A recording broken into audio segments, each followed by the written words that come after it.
नमस्कार दोस्तों, मैं यश कांकरिया आप सभी का अपने इस वीडियो लेक्चर पर स्वागत करता हूं। दोस्तों, अगर आप हमारे चैनल पर नए हैं तो हमारे चैनल को सब्सक्राइब कर लीजिए, क्योंकि इस चैनल के माध्यम से हम लोग आपको सीजी सेट एग्जामिनेशन की तैयारी कराने वाले हैं। सीजी सेट एग्जामिनेशन 30 सब्जेक्ट में होता है, जिसमें से सबसे इंपॉर्टेंट सब्जेक्ट और सबसे ज्यादा जिसमें वैकेंसी आती है वो होता है कॉमर्स, और मैं आपको कॉमर्स हमारे चैनल के माध्यम से पढ़ाने वाला हूं।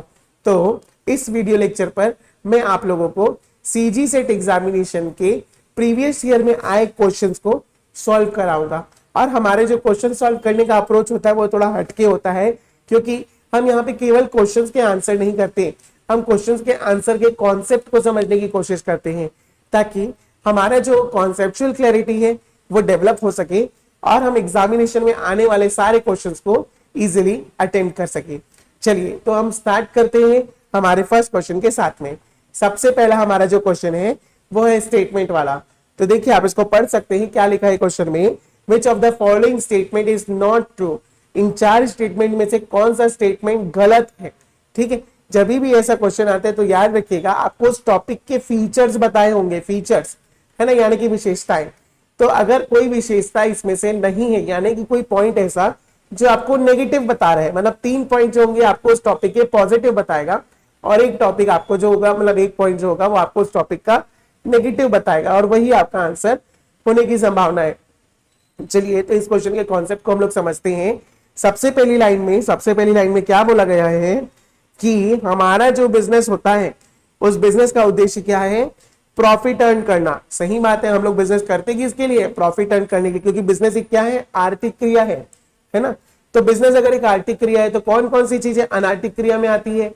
वह सभी काम जो हम समाज सेवा के उद्देश्य से करते हैं, हमारे इमोशनल सेटिस्फेक्शन के लिए करते हैं, तो वो अनार्थिक क्रिया है, क्योंकि उसका हमारा मुख्य उद्देश्य क्या है? लाभ अर्जन करना नहीं है। तो वह सारे काम जो हम मुख्य उद्देश्य लाभ अर्जन के लिए करते हैं वो सभी चीजें क्या कहलाती है? आर्थिक क्रिया कहलाती है। और व्यवसाय उन आर्थिक क्रियाओं में से एक है ना। इसके अलावा और क्या क्या चीजें होती है? आर्थिक क्रिया हमारी 3 कैटेगरी में हम डिवाइड कर सकते हैं। पहला होता है हमारा बिजनेस, दूसरा होता है हमारा प्रोफेशन, तीसरा होता है हमारा एम्प्लॉयमेंट। क्या होता है? एम्प्लॉयमेंट। ठीक है, समझ आया? अब जब हम लोग बिजनेस करते हैं तो बिजनेस में बदले में क्या मिलता है हमको? क्या मिलता है? पैसा, और उस पैसे को हम क्या बोलते हैं? प्रॉफिट। देखिए, पैसा तीनों में मिलता है, पर तीनों में पैसों का नाम अलग अलग है। बिजनेस करने में आपको मिलेगा प्रॉफिट। जब आप प्रोफेशन में होंगे, प्रोफेशन मतलब डॉक्टर, सीए, लॉयर, एडवोकेट, जो भी आप बनते हैं, उसके लिए आपको स्पेशल ट्रेनिंग की, स्पेशल नॉलेज की, है ना, स्पेशल इंट्रेंस एग्जाम की जरूरत होती है, तो इसको बोलते हैं प्रोफेशन। और जो भी प्रोफेशनल पर्सन होता है ना, वो फीस लेता है। ठीक है, तो यहाँ पे क्या मिलती है आपको? बदले में फीस मिलती है। और अब यहाँ पे हमारा ना काम करना मुख्य पैसा कमाने का उद्देश्य नहीं होता, हमारा काम होता है सर्विस प्रोवाइड करना। ठीक है, तो ये हमारा कहलाता है प्रोफेशन।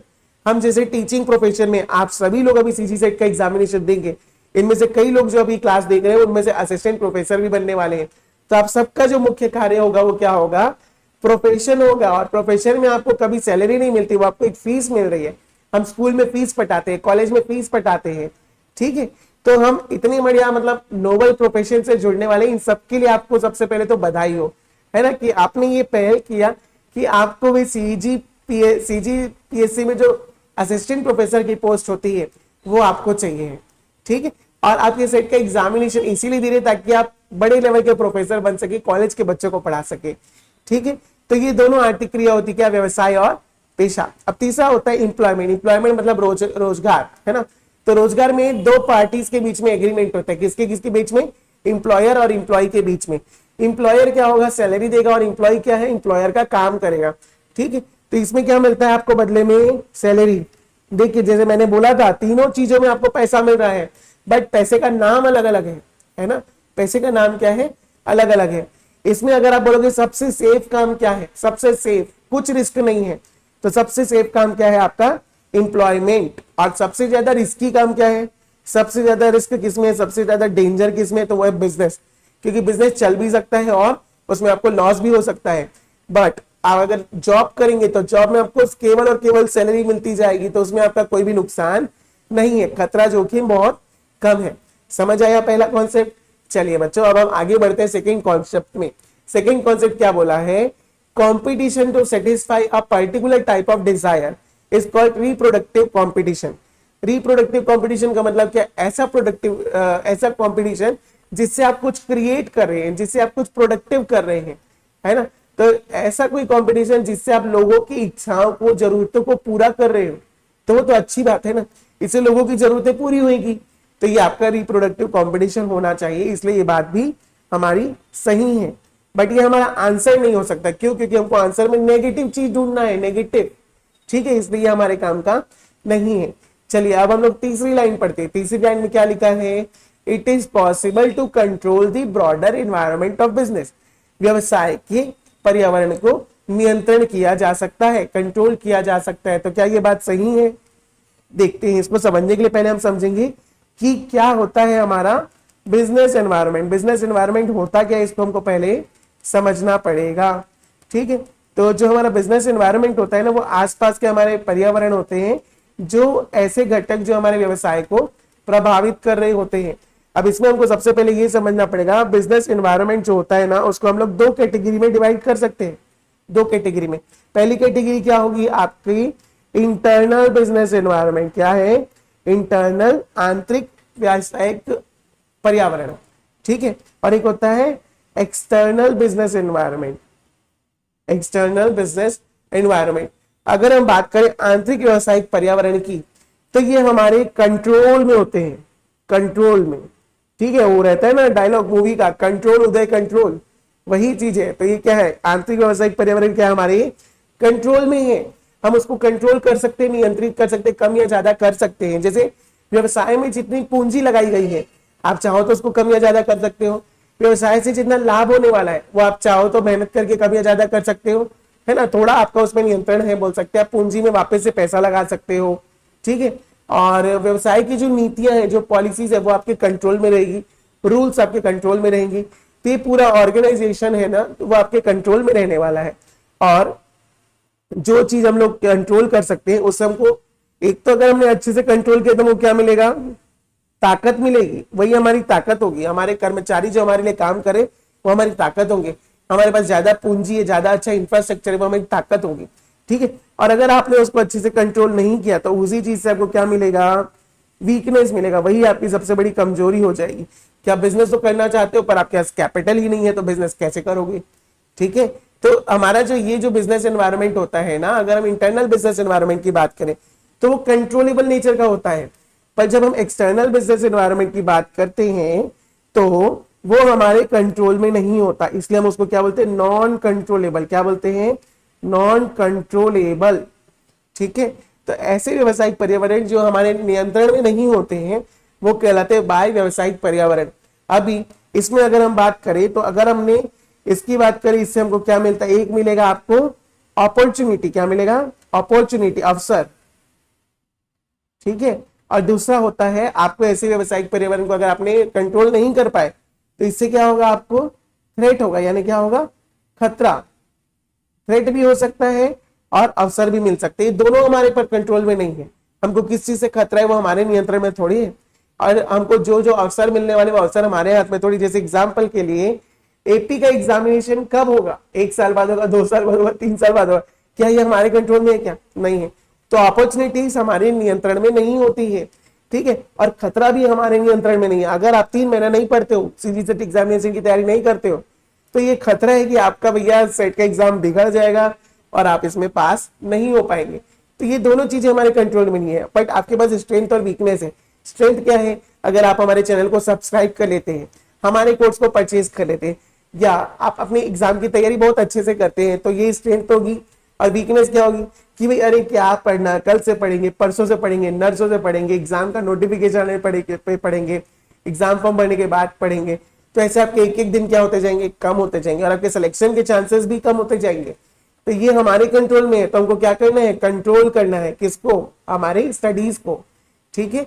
तो हमने जितना पढ़ा, उसके हिसाब से जो हमारे व्यवसाय के पर्यावरण होते हैं, 2 पार्ट में डिवाइडेड है, जिसमें से एक को हम कंट्रोल कर सकते हैं, बट दूसरे को हमारे कंट्रोल में नहीं होते हैं। अच्छा, इसमें एक और चीज हमको समझनी चाहिए, जो हमारा एक्सटर्नल बिजनेस एनवायरनमेंट होता है, जो हमारे कंट्रोल में नहीं होता है, जो बिजनेस हमारे कंट्रोल में नहीं होता है, ठीक है, उसको हम लोग बोले अगर, तो उसको भी हम दो पार्ट में डिवाइड कर सकते हैं। कितने पार्ट में? दो पार्ट में, ठीक है। External business environment can be divided into two parts. First is micro, second is macro. व्यष्टि व्यवसायिक पर्यावरण और समष्टि व्यवसायिक पर्यावरण। व्यष्टि व्यवसायिक पर्यावरण की बात करें तो इसमें आपके आ जाते कॉम्पिटिटर, सप्लायर, है ना, कस्टमर, और यही सब कुछ लोग आते हैं जो आपके क्या करते हैं, इंटरनल बिजनेस एनवायरनमेंट के पार्ट होते हैं। जब हम मैक्रो बिजनेस एनवायरनमेंट की बात करें तो मैक्रो में आते हैं आपके पेस्टल, इसका फुल फॉर्म क्या होगा? Political, economical, social, technological, legal और इकोलॉजिकल। ये सब हमारे व्यवसाय के पर्यावरण है जो बाहर से हमारे व्यवसाय को प्रभावित करते हैं, और पर इस पे हमारा अनफॉर्चुनेटली कोई कंट्रोल नहीं होता। इसलिए हमको सबसे ज्यादा स्टडी किसकी करनी पड़ती है? एक्सटर्नल बिजनेस एनवायरनमेंट की, क्योंकि वो हमारे कंट्रोल में नहीं है। हमको उनके हिसाब से डलना पड़ेगा, वो हमारे हिसाब से नहीं डल सकते हैं, ठीक है।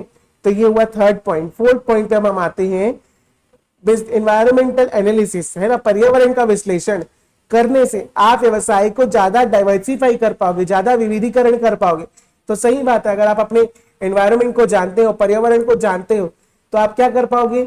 उस पर्यावरण के अनुसार ढल जाएंगे और आप अपने बिजनेस को ज्यादा एक्सपेंड कर पाओगे, ज्यादा बड़े लेवल पे बिजनेस कर पाओगे आप, ठीक है। तो ये आपके बिजनेस के लिए फायदे वाली सिचुएशन है ना, बिल्कुल है। तो इसके लिए क्या बोला जाता है? एनवायरमेंटल एनालिसिस से हम लोग बिजनेस को डाइवर्सिफाई कर सकते हैं, बिल्कुल सही बात है। पर हमको गलत को इसमें टिक करना है। गलत क्या है इसमें? कौन सी बात आपको चारों में से झूठी लगी? झूठी बात वो है थर्ड वाला पॉइंट ना पार्शियली सच और पार्शियली झूठ है। पहला बोला कंट्रोल कर सकते हैं, पर कंट्रोल तो हम केवल किसको कर सकते हैं? आंतरिक व्यावसायिक पर्यावरण को कर सकते हैं, बाह्य व्यावसायिक पर्यावरण को हम लोग कंट्रोल नहीं कर सकते हैं। इसकी वजह से आपका जो आंसर होगा वो जाएगा answer number C, option number C. इसमें क्या लिखा है? It is possible to control the broader environment of business, पर यहां पे एक्सप्लेनेशन में बोला है कि हम लोग ब्रॉडर एनवायरनमेंट को कंट्रोल नहीं कर सकते। इसके साथ हमने हमारा पहला क्वेश्चन सॉल्व कर लिया है। उम्मीद करता हूं आप अगर हमारे चैनल पर नए हैं और आपको ये हमारा वीडियो पसंद आया है तो हमारे चैनल को सब्सक्राइब कर लीजिए, ताकि आपको इस चैनल से संबंधित अपडेट्स मिलती रहे और आप एक एक करके सारे कॉमर्स के कॉन्सेप्ट एकदम याद कर लें, है ना, आपके पूरे दिमाग में बैठ जाए, आपसे कोई भी क्वेश्चन छूटने ना पाए। चलिए, तो आज की वीडियो में जुड़ने के लिए आप सभी का धन्यवाद। वीडियो आपको कैसा लगा जरूर हमें कमेंट बॉक्स में बताइएगा। धन्यवाद।